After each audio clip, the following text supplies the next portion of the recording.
থাকে বাবা শাহজালালের লগে, আল্লাহ পশ্চিম দিকে থাকে না। বাবা শাহজালালের লগে থাকে। শাহজালালের বাড়ি কই? আমি যামু, আল্লাহর লগে দেখা করমু, আল্লাহর লগে দেখা করমু, আমি যামু। শাহজালালের বাড়ি কই? ক জলদি ক, জলদি ক।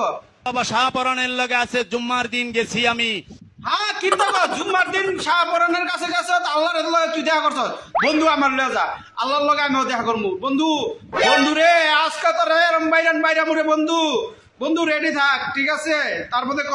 পশ্চিম দিকে গুইরা বাবা শাহপরান রে পিছন দিয়া নামাজ পড়বার লইছে। দেখো এরা কারে সিজদা করে? না, তোর বাপের সাজদা দিব, তোর দুলাভাইয়ের সাজদা দিব, তোর বোনের জামাইয়ের সাজদা দিব। ঘনচট্টির বাচ্চা চাপার ভিতরে এরম লাগতামু, তোর চাপা ভাঙ্গালামু, তোর মাজার পূজারের গোষ্ঠীরে কিলাই। আমাদের সুরেশ্বরী বাবার এখানে অনেকে দেখি যে পশ্চিম দিকে গুইরা সুরেশ্বরী বাবারে সাইডটা নামাজ পড়ে। এরা কারে সিজদা করে? না, তোর দুলাভাইয়ের সাজদা দিব, তোর বোনের জামাইয়ের সাজদা দিব, তোর বাপের সাজদা দিব। ঘনচট্টির বাচ্চা, ঘনচট্টি পুন্দের কাপড় উঠায়া এরম থাপড়াম পুন্দা লাল করে আলামু, তোর মাজার পূজারের গোষ্ঠীরে কিলাই না হারাত।